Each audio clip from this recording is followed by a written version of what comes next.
Well, all right. It's once again time for Astronomy Daily Live. It is 2 hours UTC.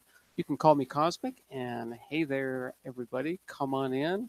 Come on in. Join the ever growing circle of friends, this virtual porch that I have created to allow anybody who shares a passion for the science of astronomy to come on in, and we can just, forget about everything else and think and talk all things astronomical for, yeah, about the next hour or so.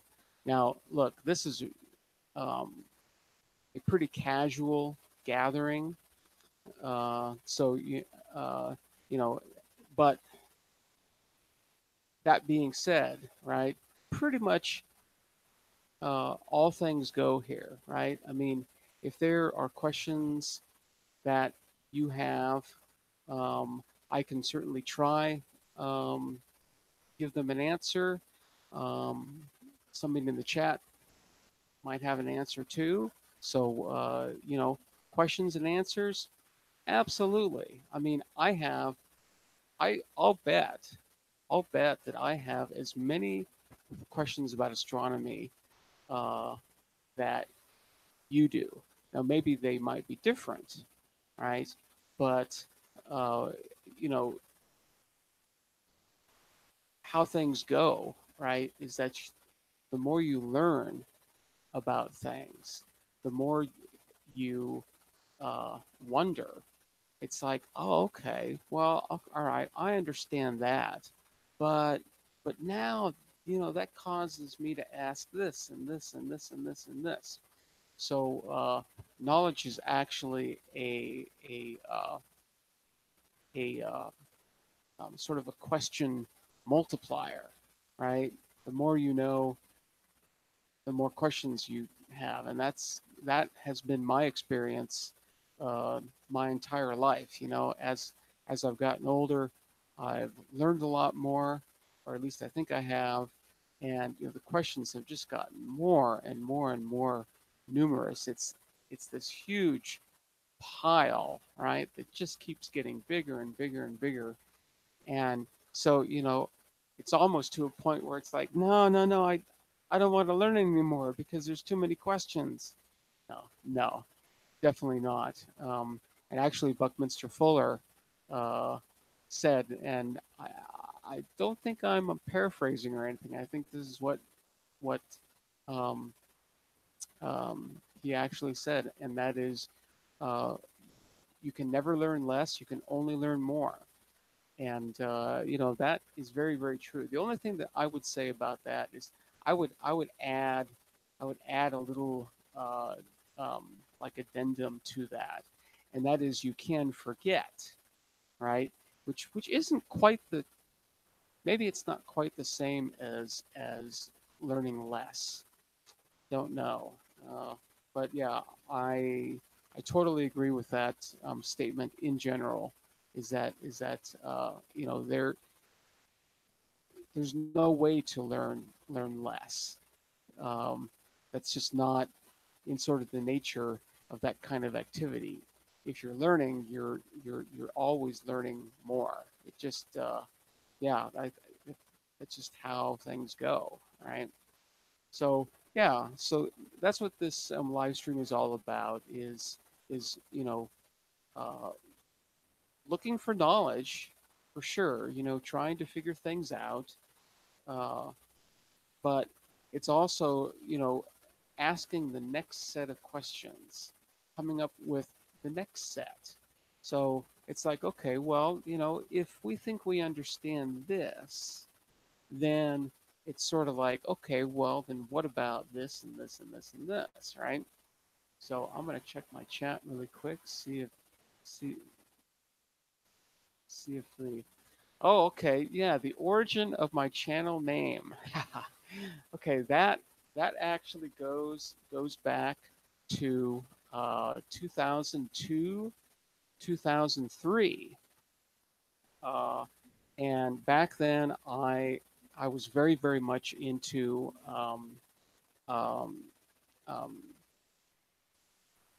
organic gardening and actually market gardening. I actually had a small market garden, and I had a couple of clients in Tucson, and I also participated in one of the farmers markets there for a little while. You know, um, growing things in general, right?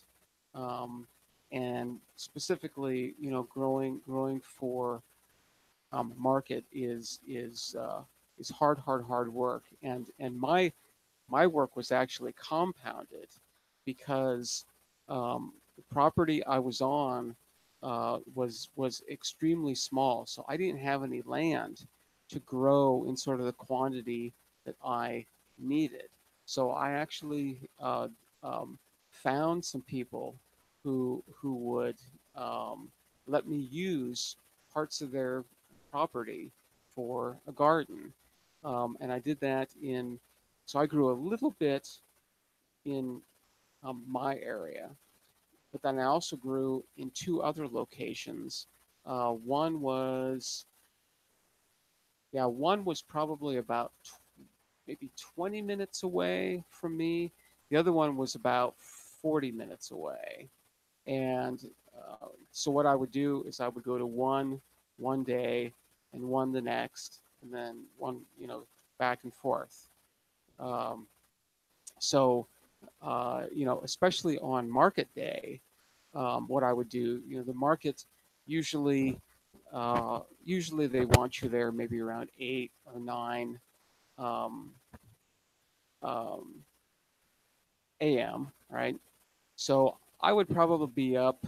I'd be up by about 3 or so, and I'd be at my location by, you know, say 4 or 5 or so, because I'm about I think I was about an hour and a half from the market itself. So if I wanted to get there, right, if I wanted to get there at say 8, right, when they open, I would have to leave my location at like 6:30. So yeah, market days were rush out to, you know, whichever one I was going to go to that day, harvest, right? Pack everything up in coolers, drive to Tucson, do the market. I think this market, as I recall, went from 8 to 12. So so uh, so um, so yeah, you know, be at the market, right? Usually there, you know, I actually usually sold out by about like 10:30 or so, um, but I usually hung around until noon anyway.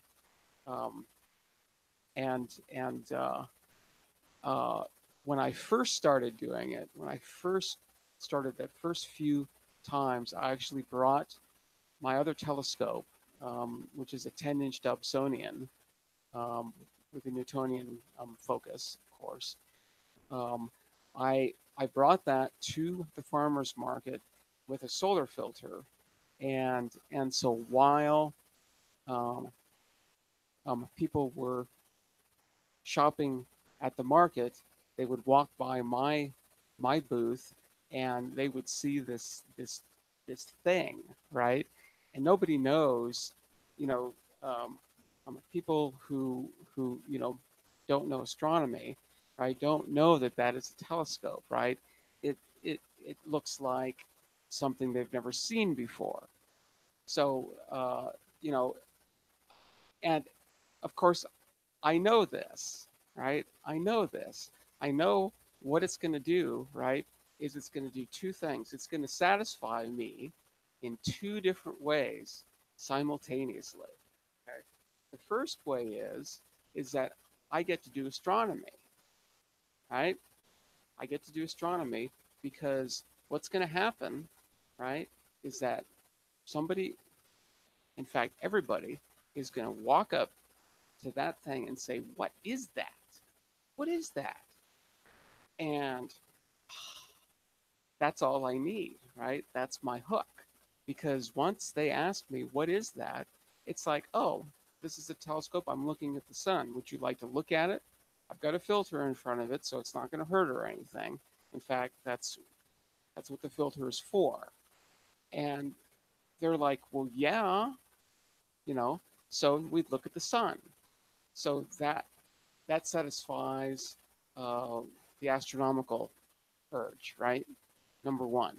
The other thing is, in response to that same question, what is that, right? They see this thing, this tube with a, you know, what is this, right? And that's what they would say. So they would be drawn to my booth, right? They would be drawn to my booth because they're seeing this weird looking thing. And when they're drawn to my booth, they see all of my veggies and they buy them. So, so yeah, it served two purposes simultaneously. And so, what I did, I had to come up with some kind of name, right? The um, vendors and farmers markets, they like you to have a name, right? Some kind of name. So it's like, you know, thinking about this, I don't actually know how I came up with that phrase, cosmic lettuce, but um, it's the combination of those two things, my two passions. The only passion that I don't have in that name really is music. Um, but if you look at my Twitter feed, uh, it is called Astro and Music. So I do have a different name over there. It's the same. It's the same fool symbol though, because I aspire to be the fool for sure. That dude has it all figured out. So yeah. So anyway, that is the origin of cosmic lettuce. The other thing that I noticed, and I noticed this while I was making the sign, right? Because I made a sign, right, that said cosmic lettuce, and and uh, um, and so when I made that poster, when I saw that, it's like, you know what? People are going to remember that name, and that's good marketing too, right? I mean, if you can get a name that somebody remembers, um, that is very, very awesome. And the last thing about that, and then we'll move into astronomy. The last thing I want to say about that is that what I noticed, what I noticed also about that name, and I think this is why I like that name so much, is because when people hear it, they automatically smile. And I am extremely blessed to be able to give that to people, right? Give them a smile. That's like incredibly awesome, right? So yeah, uh, that was a great venture. I'm going to get into growing at some point, but it's a lot of work. It's a lot of work. It's uh, regardless of how you grow, you know, sort of the large garden scale that I had was just a lot of work, right? Uh, yeah, lots and lots of work. Cheers. I've got, despite my stories here, I do have the HOH tonight, which is the very calming form of this incredible molecule. So cheers.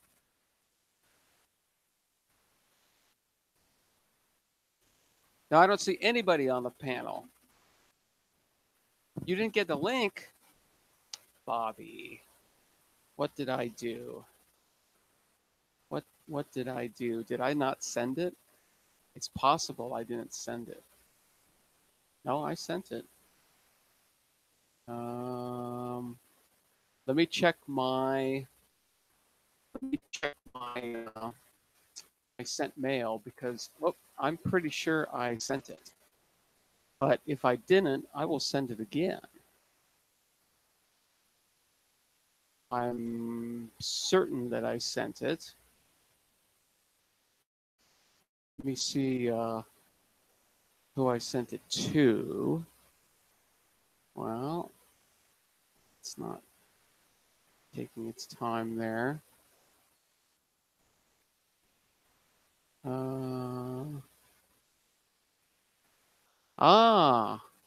Bobby, for some reason, well, I didn't, I did not send it to you. I sent it to Uncle Bill. I did not send it to Bobby. That's pretty stupid. I'm going to do that right now. There. I think that should work. Okay. I just sent it. So yeah, you know, I enjoy and encourage panelists here too. So if you want to be a panelist on the show, you know, you don't have to do the video thing, right? If you just want to do the audio thing, that is totally cool.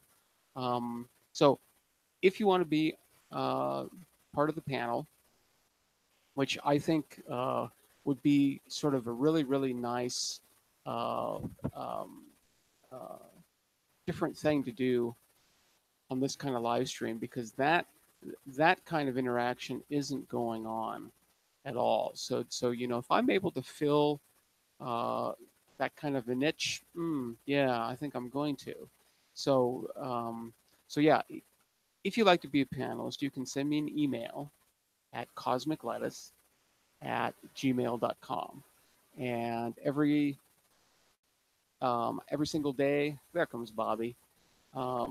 Every single day when I'm here, uh, I will send you the link to the Google um, Hangout chat, and you can pop in just like what Bobby has. Hey there, Bobby.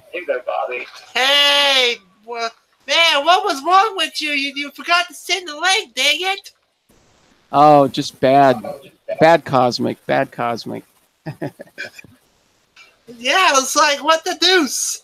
Yeah, I sent an email, but I didn't send it to you. So you know, that's how it goes. My humblest apologies. Don't do it again. All right. Well, you know, I'm not going to guarantee that.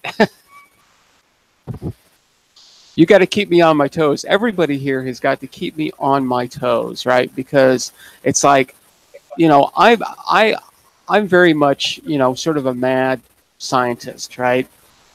Pretty, not as scatterbrained as I used to be, but pretty scatterbrained still. You know, I can focus pretty well now, but you know, uh, uh, not doing things that I should. It's like you got to keep on me, and you know, especially if I say anything that isn't right, or you know, I mean, is obviously really, really wrong or stupid or anything. I mean, I say dumb things all the time. I think everybody does, right? But I mean, I'm going to say that I say dumb things all the time, right? I mean, I can't really listen to these live streams because it's like, oh man, you know. But so I keep that to a minimum. When I make my little graphic in the morning for the previous day's live stream, I do have to sort of go through the video a little bit, and so I do occasionally hear myself, and it's like, oh man, okay, just move on, you know, just keep going, don't worry about any of that. And I don't because I know that I'm, you know, for the most part, I think I'm definitely here with friends, and with friends, you know, you have to trust them, right? So I do. That's what friends do, and that's why they're called friends, right? All right. So, cheers to friendship. 9-inch Cola, it's nice to see you in the chat. Crystal is there. Todd Larson, thank you for the question. That's I hope that that that was a satisfactory answer. Um, most people don't ask that, right? And my thing is that if I'm asked a question, I will answer it to my fullest extent, right? And I can guarantee that often, more than half the time, for sure, uh, the answer to a question will be I don't know, and we just have to move on because I don't know. So cool.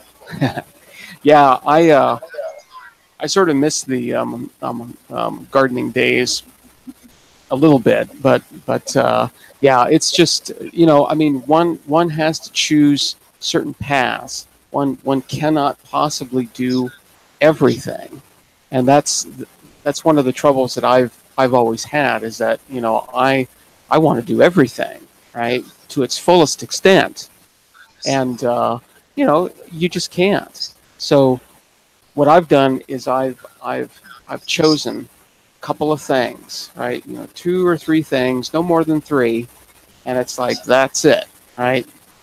Get into those and try to have a good time and have fun. So yeah, hear yourself and cringe, yeah, yeah, and I also think too, and that's why I wanted to do this as a live stream. Is that I did want to for the most part just be myself, right?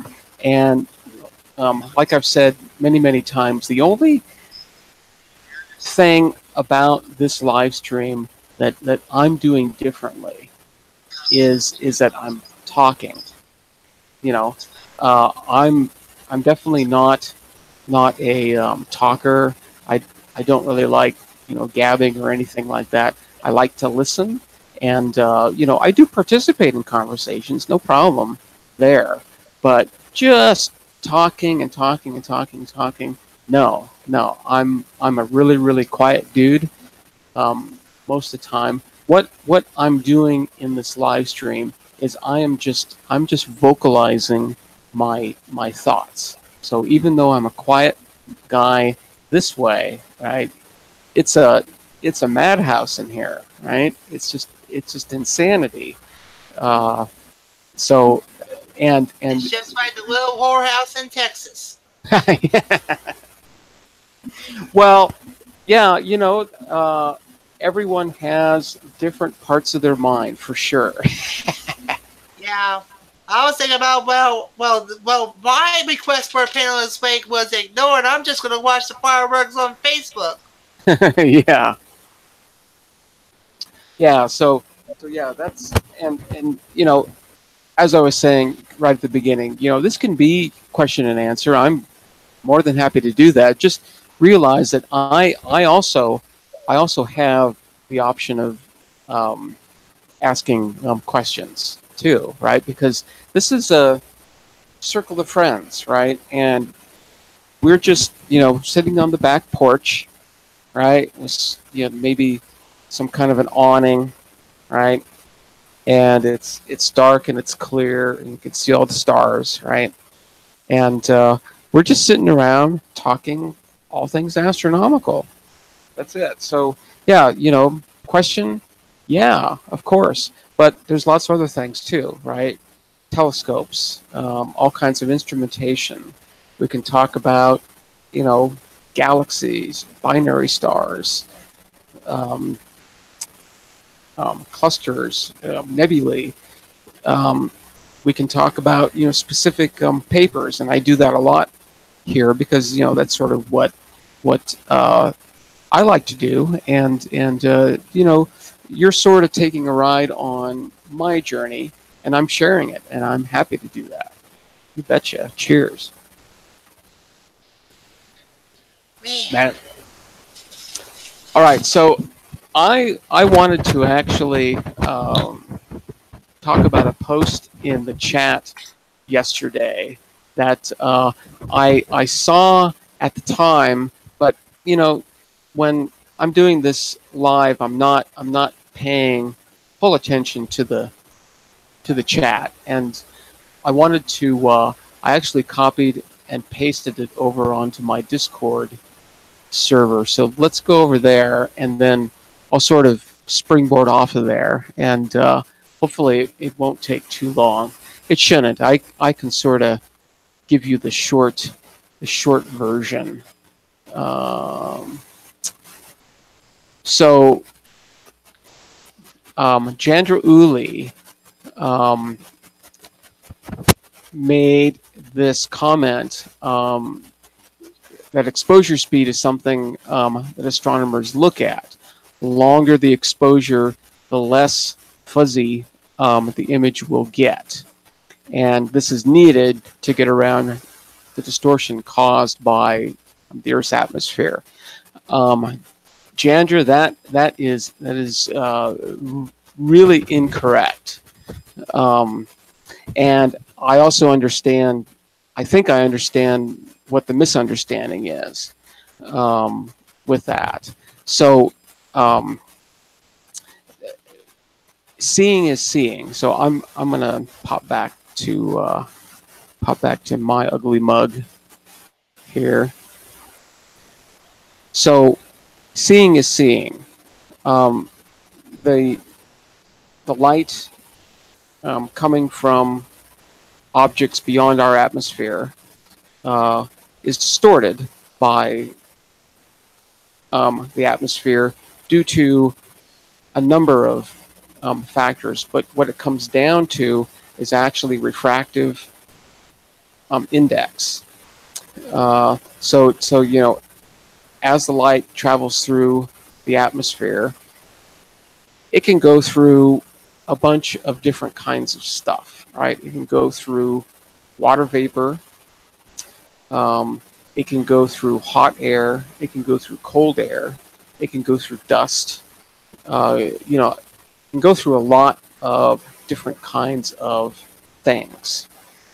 And depending on that moment's condition, that light is going to be distorted in some way, right? Okay, So Montefiore Dorian explained to Jandra in a private message, turned out the confusion was dimness versus sharpness, a misinterpretation of something Fraser said. okay, yeah, interesting. Let me think about that. I'm going to talk about this anyway because well, it's something that I actually know something about, and so I feel a little bit more qualified to talk about this. When I was at the University of Arizona, I was in the adaptive optics group, and so we you know, studied and modeled the atmosphere to an insane degree. I actually built a machine that actually used two 286 IBM PCs running in parallel to run a atmospheric simulator. I'm not going to get into the details there. Anyway, part of the adaptive optics group, I also wrote software to post-process images to sharpen them up, you know, to make them look better without losing any quality of data. In fact, improving the quality of the data by sharpening them up. And there's a bunch of different ways of doing that.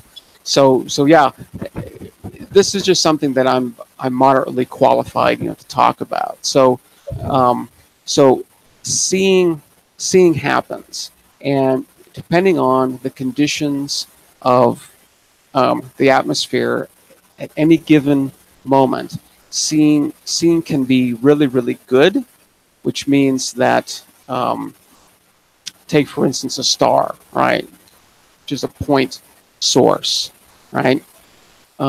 When seeing is good, that star almost looks like a point source, right? It's very, very, very sharp. It can never be perfectly sharp because it's always going to be going through some kind of air, something, right? So, well, when you was at college, I don't know where you went to college at, but did you do some astrospectroscopy at college, say Crooked Ninja 5? Crooked Ninja 5. Spectroscopy, yes. Yes, I definitely did. Not You only, you went to the University of Arizona or no? that's correct. Yeah, yeah. I was there for uh, a few years, and then was offered a job there as staff, and those kinds of opportunities come once in a lifetime, and I knew it. So so I jumped college and went right into exactly what I wanted to be doing. So yeah, it was an easy slide, but no, I have absolutely no paperwork whatsoever, none, and I'm I I don't really think that matters very much, whether you have paperwork or not. Some people think that you need a degree. Um, I don't necessarily agree with that. It's just a different path, right? I mean, there are going to be lots of opportunities that you're going to have to pass by.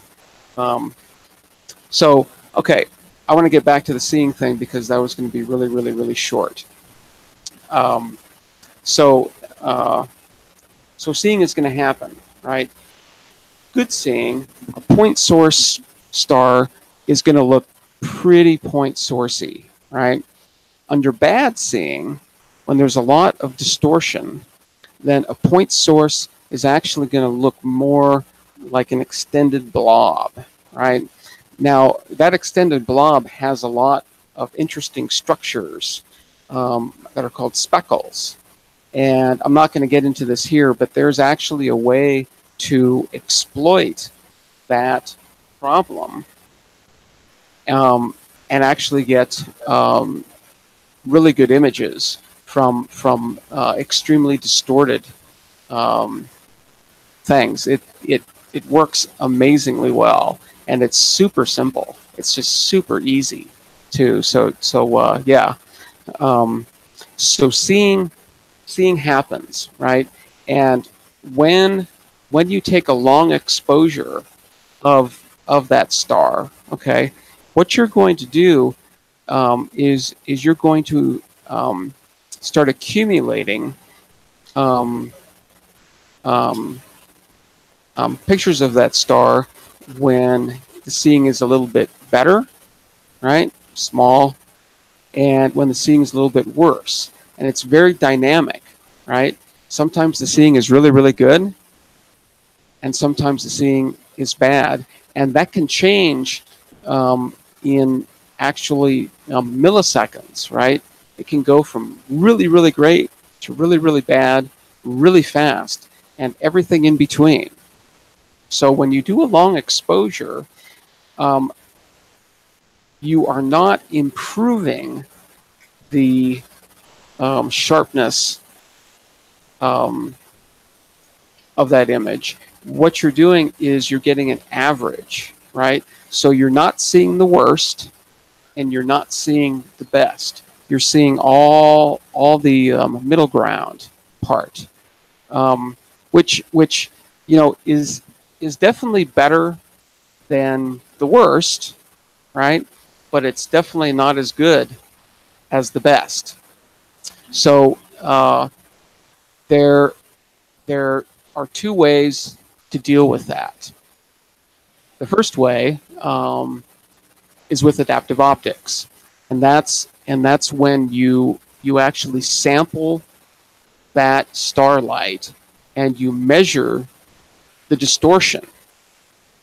And then as fast as you can, you change the shape of one of the mirrors that's part of the optical path. You change the shape of that mirror to as good as you can measure, counteract the distortion. And so what that does is it brings those objects into really, really tight focus. It essentially removes the seeing, and that can do an amazing job. That can do a totally amazing job.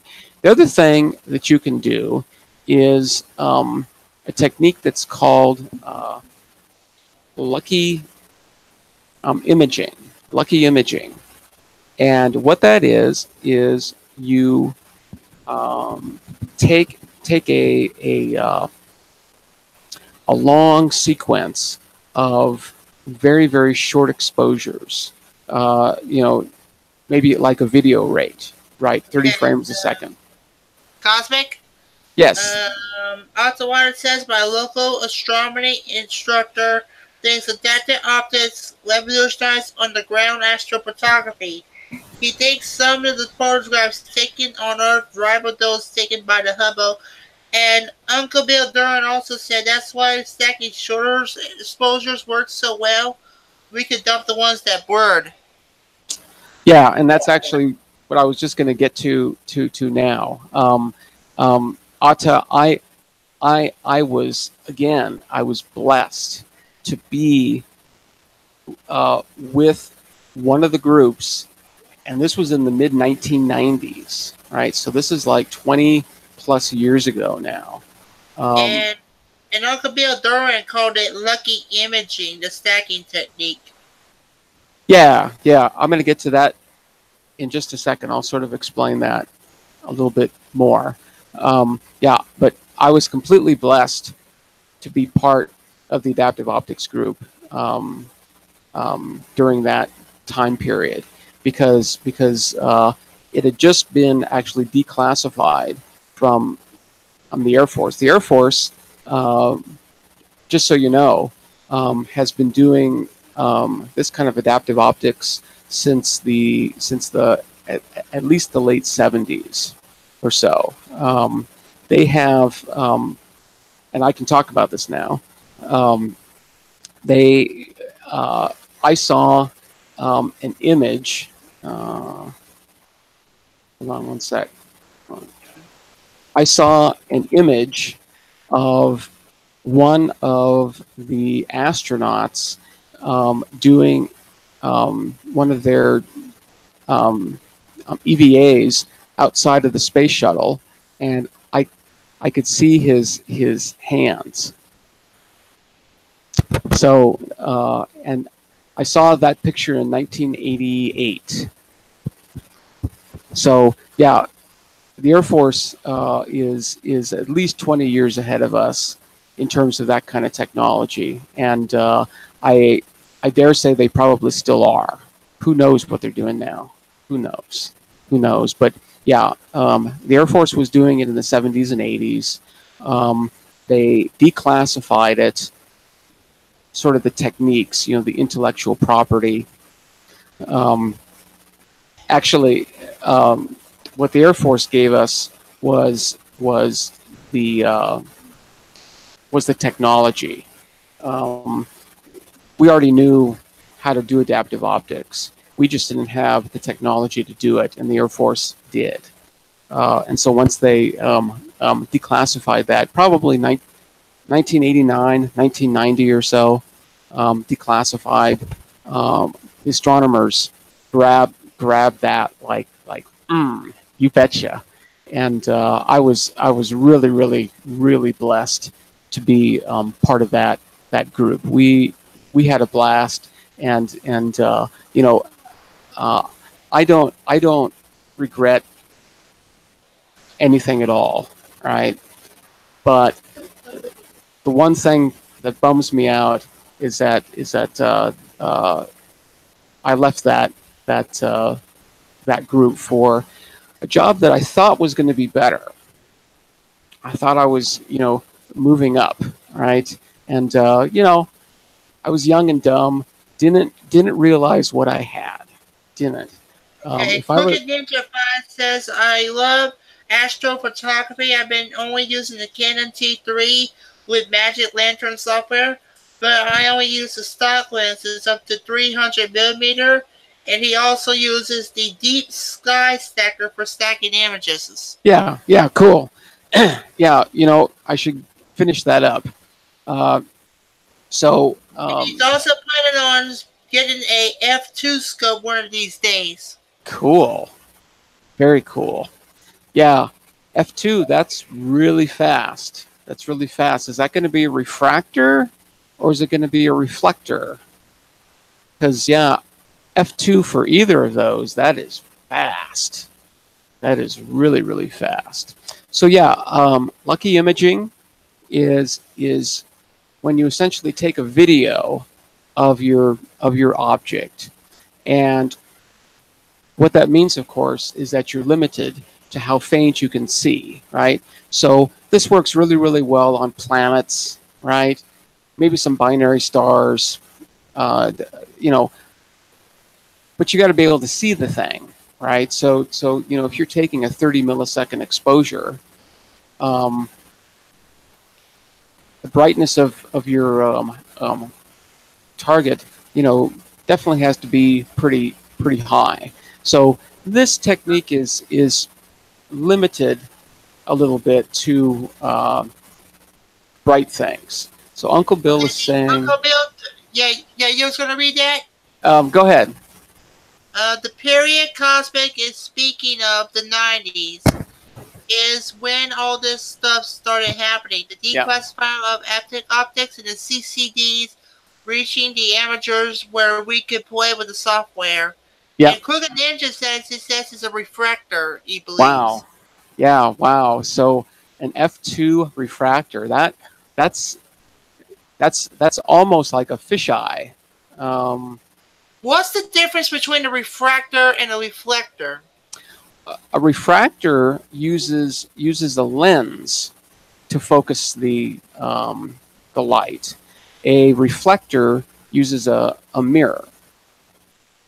And then there's all kinds of different kinds of refractors and reflectors, but that's the primary difference. One uses a lens, and one uses a mirror.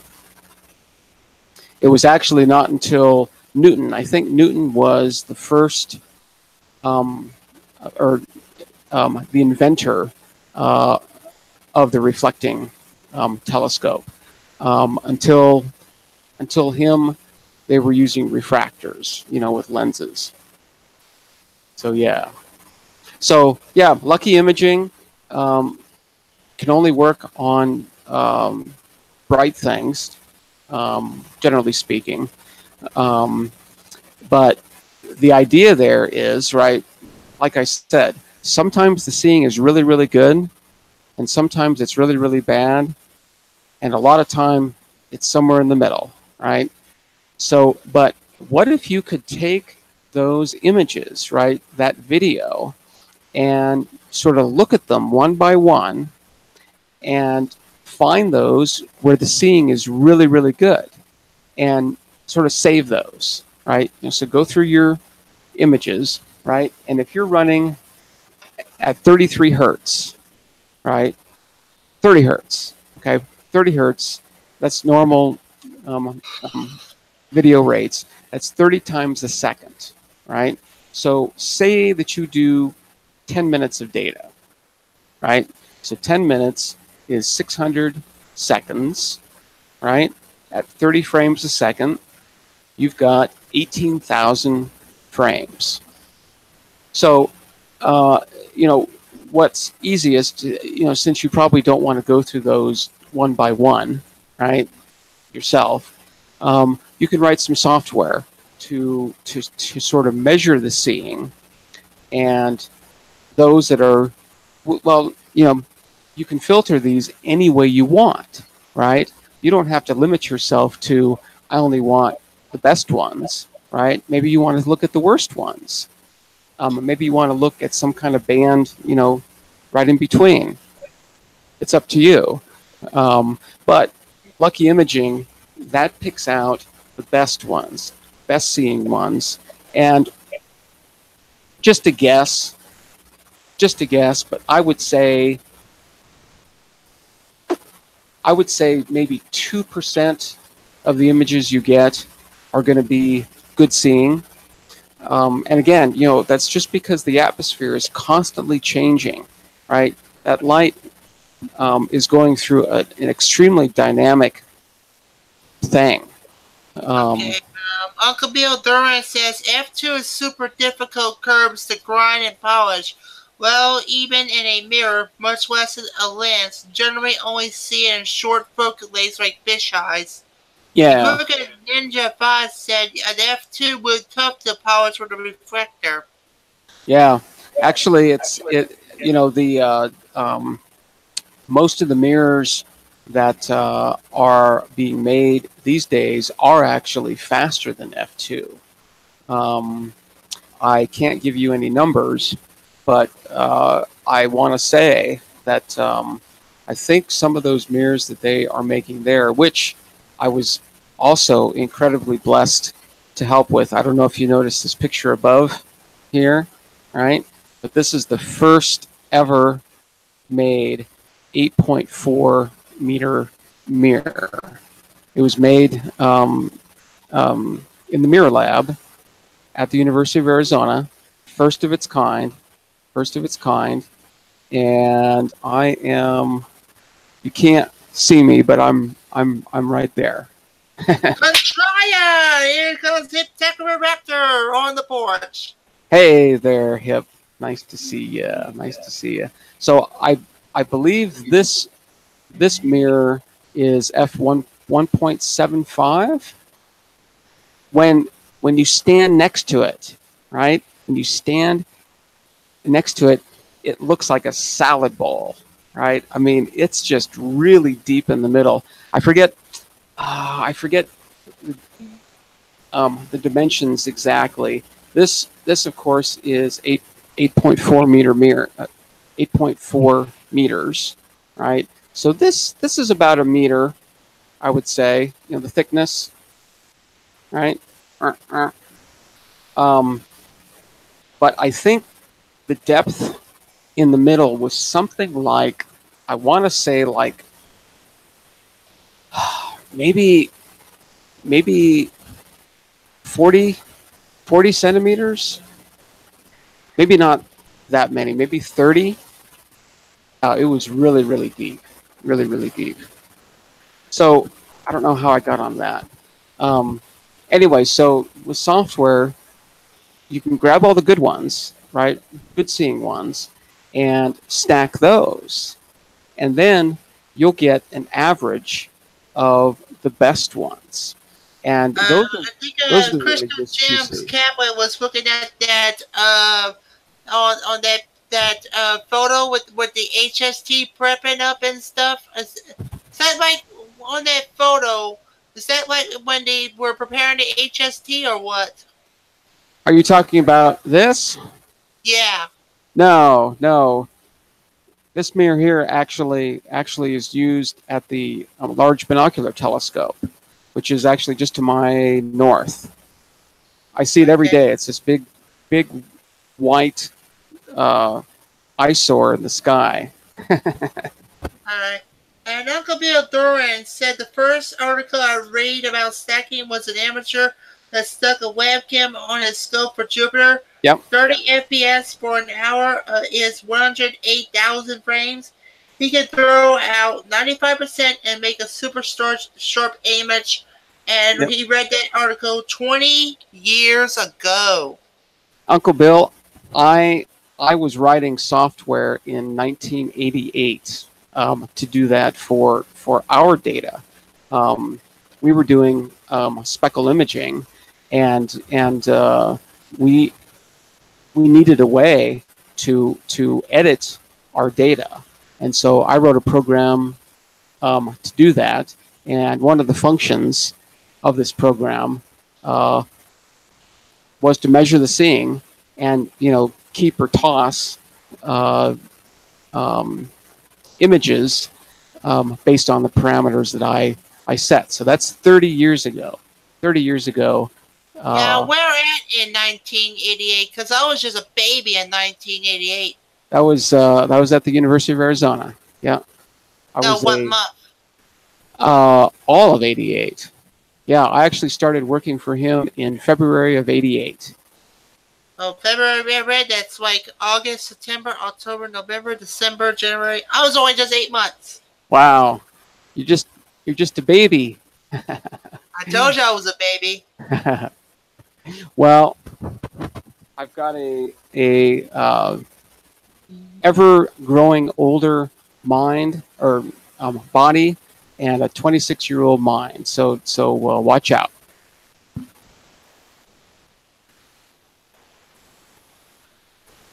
All right, so cheers. So yeah, I just wanted to sort of lay that to rest because what she said there was really incorrect. Yeah, you cannot improve the seeing by taking a longer exposure. You won't do it. On the contrary, you'll probably find that the images will get worse because most of the time the seeing is always getting worse. It's never getting better. So, Tor Ronson was only just 8 years old when that happens. Yeah. Well, everybody lands at different. Crystal James Calvin says you thought you was 25. Or were 25. Well, I appreciate that. Yeah, I'm going to be in a very short amount of time. I'm going to be 50. Oh Lord. So yeah, believe it or not, right? Believe it or not. But as I said, I've got the mind of a 26-year-old, and I think that's about right.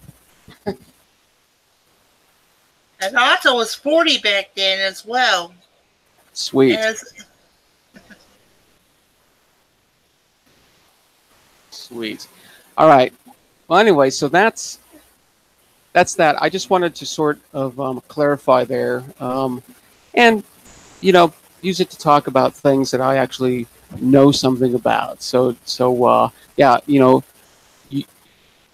cannot get a sharper picture by doing a longer exposure. It just won't. Hey, won't Patrick, wait happen. till you are 73.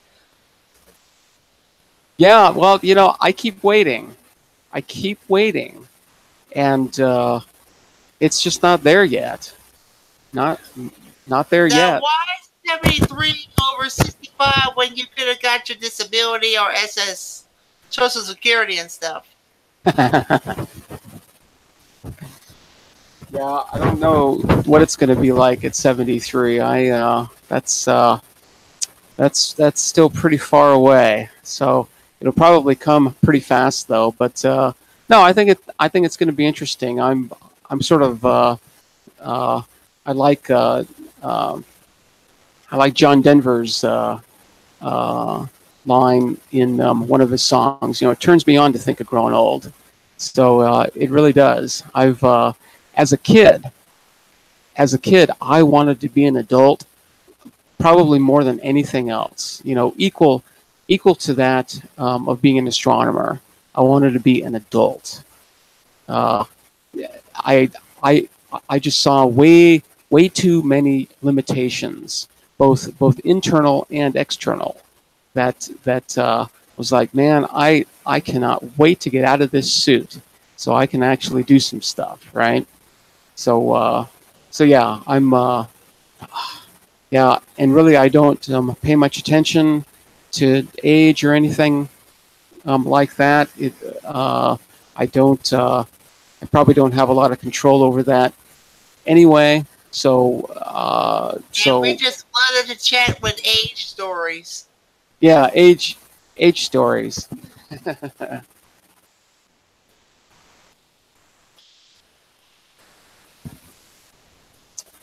All right. Let's see. Atta, you're funny. You're And funny. I think Atta, you're the oldest of this group, right?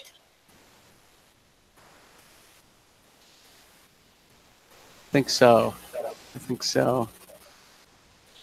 Yeah. No, I think it's great, and you know, measuring, counting the number of times that you've gone around the sun, that sounds like some kind of primitive tribal thing. Oh, how many times have you revolved around the sun? 73, my dear. And it's like, so what? Right? So what? What does that mean? That doesn't mean anything. That's ridiculous. So yeah, I just Now, now about one of the commercials that E-Trade did with the elderly people that always had that song, I'm 85 and I want to go home. You think that was smart or just they just throw it out there and stuff? I think most advertising is just throwing it out there.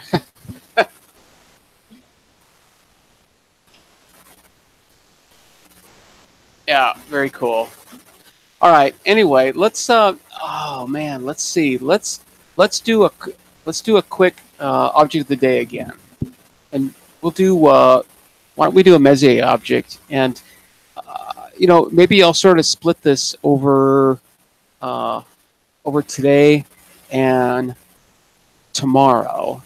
Um, I also wanted to finish it. Well, yeah, I mean, we basically finished all the events for September, so yeah, I'm not going to get back into that. I don't think so. But let's do an object of the day, and let's choose a Messier object, right? Which will pretty much guarantee that HST has looked at it because everybody likes the Messier objects. Yeah, oh So yeah, Uncle Bill, where's the beef? yeah. Yeah, just like one of those old Wendy's commercial. Hey, where's the beef? I don't think there's anybody back there. I don't see anybody back there. Okay, I'm going to hide that. And I'm going to go over here. And we're going to go to random.org. Now, out of my curiosity, speaking of Wendy's commercials, I think my favorite old Wendy's commercial is the Russian fashion show. You seen that one? Yes. Oh, well, yeah, I think that rings a bell for sure. Yeah. How does it go? It's Best days in paradise. he cut out. Oh, that's funny. Bobby, you cut out. That was kind of funny. All right. Let's choose our Messier object. So there's 110 of them. So let's go ahead and have random.org choose our object of the day. Bammo. M90. Ooh, M90. Now I always think that I'm pretty good at knowing what kind of object these Messier objects are and where it is in the sky. But I gotta say that M90 is not ringing a bell, and I'm gonna hang my head in shame. All right, any feedback or anything? I just had to readjust the volume. Yeah, I think you're good now. All right. Oh, let's do it. Let's just do Sinbad here. I can usually tell by the coordinates, by the right ascension and declination. So let's just go M90. Galaxy. It's a galaxy in the Virgo area. Maybe Leo? M90 in Leo? Something like that. So we can actually probably find that out. And Uncle Bill will probably have the Stellarium thing already up. I'm gonna go for it anyway here. 90 is in Virgo. Okay. Yeah, I thought it was either Virgo or Leo. So this guy is in Virgo, and as I said, let's see if HST has looked at this guy. There, as I also said, there's a good possibility that it has. So we'll look for everything. If it doesn't, I'll be surprised. Okay, thank you. So let's confirm that it is NGC 4569. That sounds right. But Sinbad also lists all of its other names, right? All of its other names, and there it is, NGC 4569. One of the interesting things, I don't know if you ever noticed this about Sinbad, with these catalog names are all links, right? Which I think is a link to the description of the catalog. So we can go to like, let's see, which one should we go to? I don't know. How about this one, DSB 94? I don't know what that is. And for some reason it's in, okay, so this is the, I'm not even going to try that. So using a particular instrument, right, they made ultraviolet observations of galaxies, and so it's part of that catalog. I guess there's 320 in that one, using the Faust telescope on Atlas 1. So I don't know if they're referring to a rocket. I don't know. You know, if we wanted to, we could probably look at the paper. 1994. I don't know. Let's look. We're going off on a tangent here, but oh, that's what it's all about. That's science at its best. Ooh, maybe. Ah, cool. Wonderful. Yeah, pretty amazing. Sometimes you get lucky. Let's see. The Faust instrument is a fast F number UV imaging telescope to study faint extended sources. Galaxy SAB or SAB. What kind of crazy classification is this? What's that? Uncle Bill during Galaxy SAB or SAB. What kind of crazy classification is this? Oh yeah, it's you know, Uncle Bill, I want to actually get to the bottom of that, because I mean it's code, right? It's code for something. It's some subcategory of a subcategory of a subcategory, right? I mean, that's one of the interesting things about the universe, right?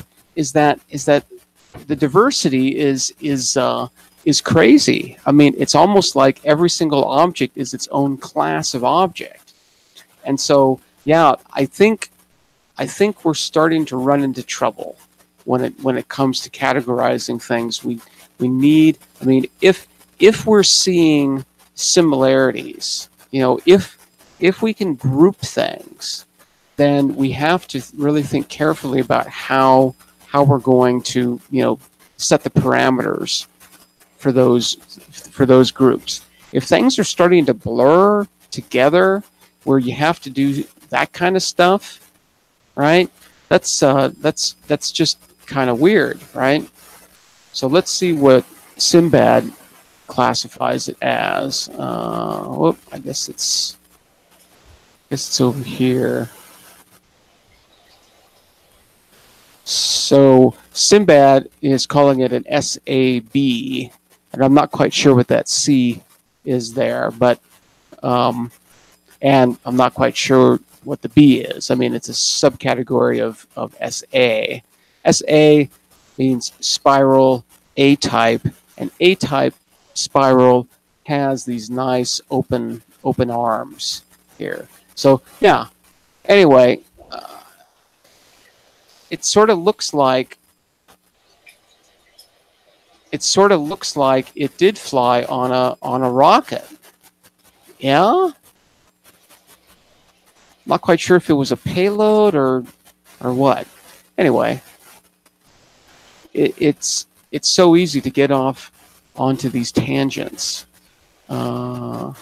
Okay, so it looks like it was last observed in 2008 with PIC 2 at basically one wavelength, right? They did 4 exposures, 1,200 seconds long, with WIFPIC 2, same wavelength, right? Maybe not something I want to dive into. These guys, back in 2003, took some 60-second exposures, also in the ultraviolet, but look, only at 2 wavelengths. I really want to get 3 if I can. Let's let's just take a peek at these anyway, because why not? Okay. So yeah, that's definitely with PIC 2. It was sort of a double camera, right? They had this portion here, which was sort of 1 pixel size, 1 resolution, and then they had sort of a camera inside of another camera with smaller pixels. So if they wanted to sort of do some detail work, they put the object here instead of out here.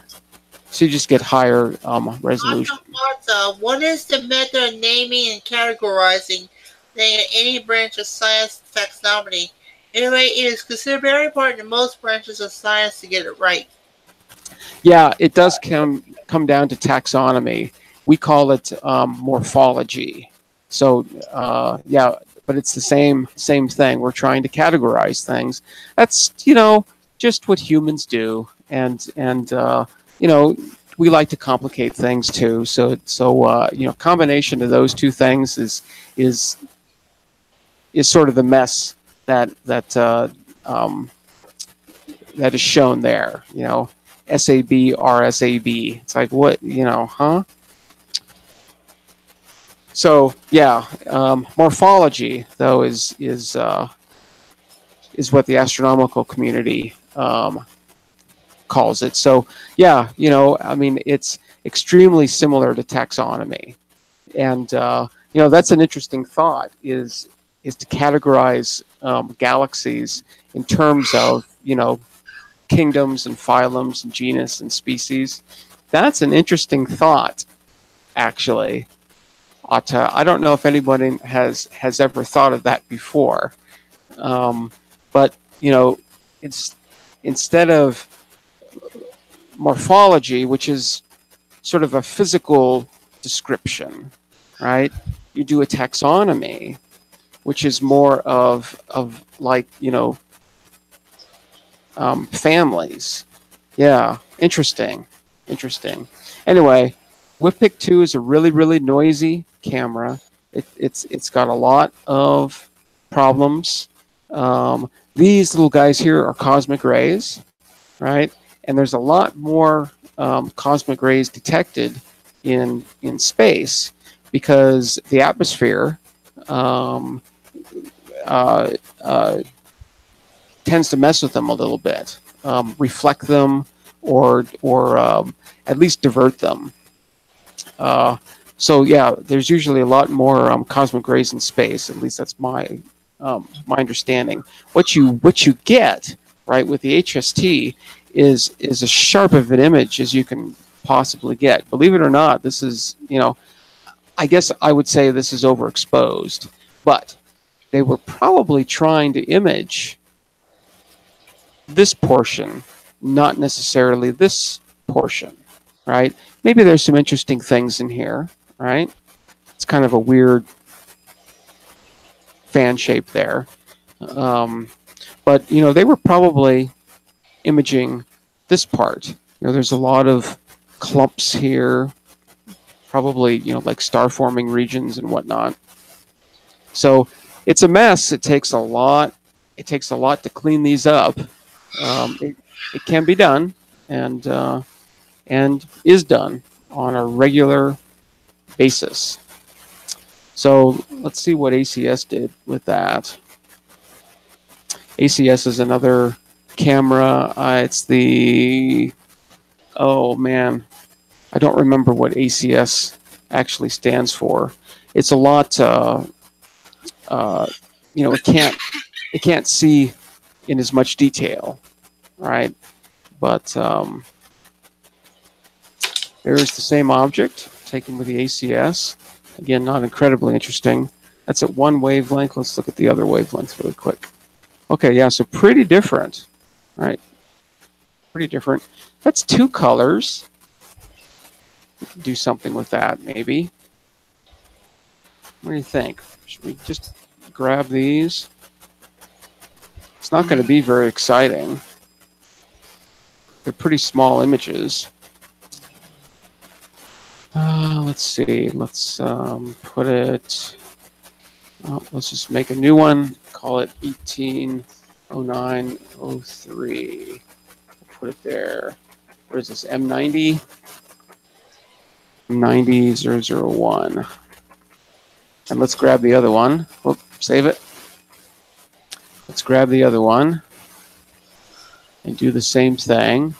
It's not. This is not going to be very exciting, but we'll play around a little bit here. We're getting to the end of the live stream anyway, so let's just sort of see what we can do with this. I guess I'll just start up GIMP this way.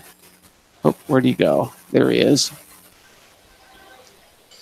So I'm just going to combine these. I'm going to colorize these, and then I'm going to combine them and see what we can see with, you know, doing some false color imaging. Oh, I didn't want that one.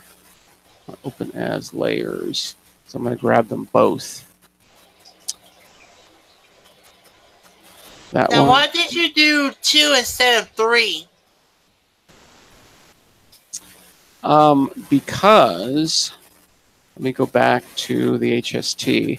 Because, see, they only looked at 2 wavelengths, right? They looked at both of those wavelengths 3 times, but in both cases, or in all 3 cases, right? 250, 330, and then they looked at 250 again, 330 again.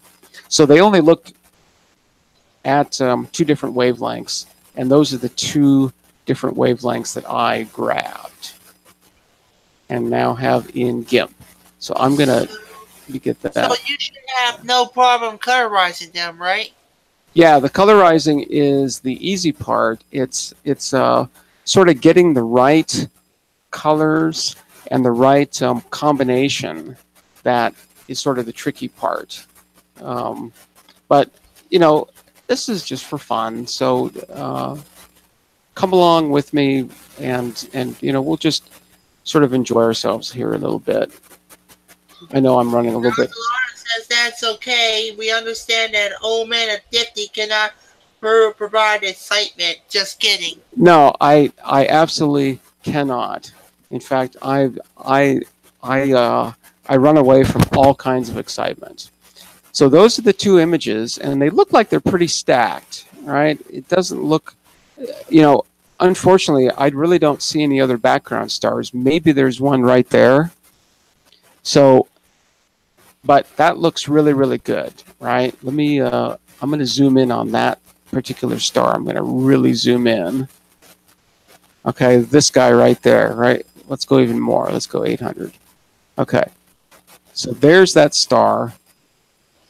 Oh yeah, see, these I would say are probably perfectly stacked. And even the star looks different, right? Depending on the wavelength. And that just makes sense. Okay, so let's go back to, I had it at 150.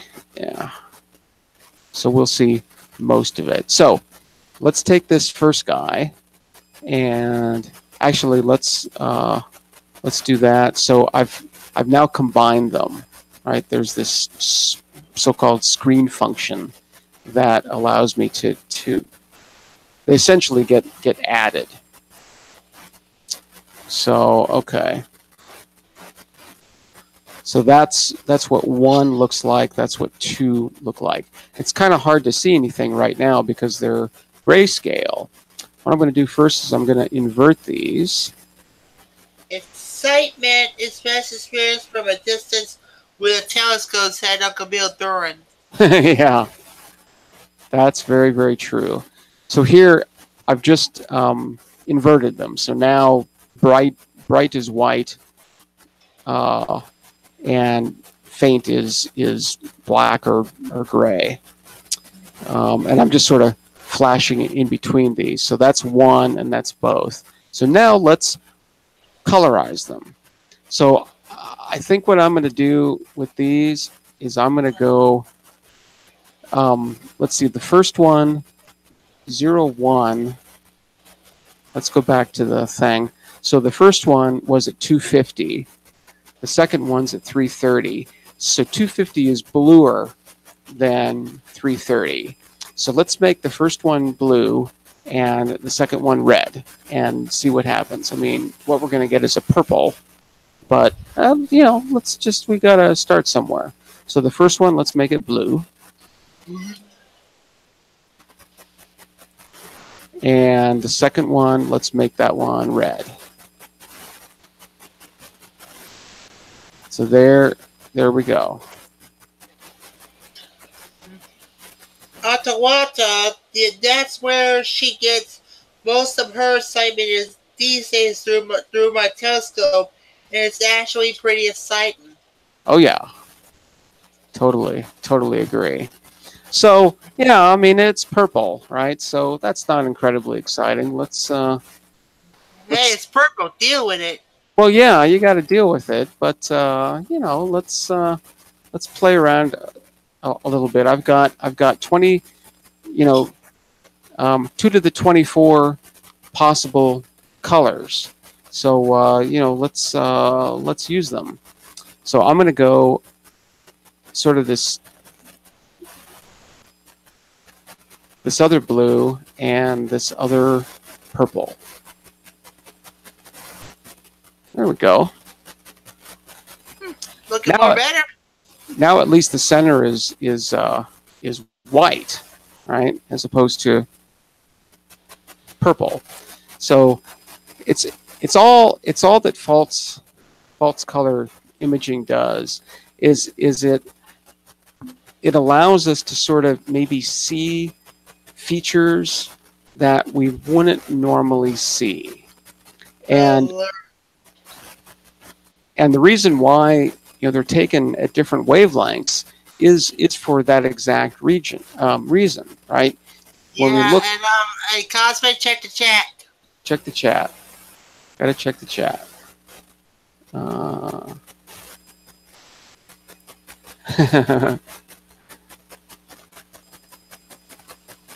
Yeah, I'll tell you, you got to be careful with that. Serious. No, my people wants to accuse me of spying with the popo and stuff. Yep. Because my SDRs, I can catch the popo. Uh-oh, did I freeze? I don't think you freeze. Because I'm not watching it on my smartphone, of course. Anyway, I'm going to keep going here. So that's okay, right? That's okay. I have no serious problem with that. I can't wait for winter. I love getting out in the dark, freezing in the AM mornings, taking astro pics. Hey, yeah, that sounds. Dude, I think most of us are still waiting for fall to come. Sounds like a diehard astronomer, though. Yeah, been there. Let's try one more set of colors. Let's just sort of choose a. Yeah, the neighbors thinks I'm probably up to no good, said Crooked Ninja 5. Yeah. Let's do sort of a teal green, right? Sort of what? Missed it. Let's do sort of a teal green. All right, something in there. That's a little bright. Well, at least that's a good thing, not to water. Your neighbors are already asleep by the time you go outside and set up. That's kind of okay. And Todd Morrison said his garden can't wait for fall. Cool. Let's see. I'm going to choose like a deep purple. Deep purple. How about that?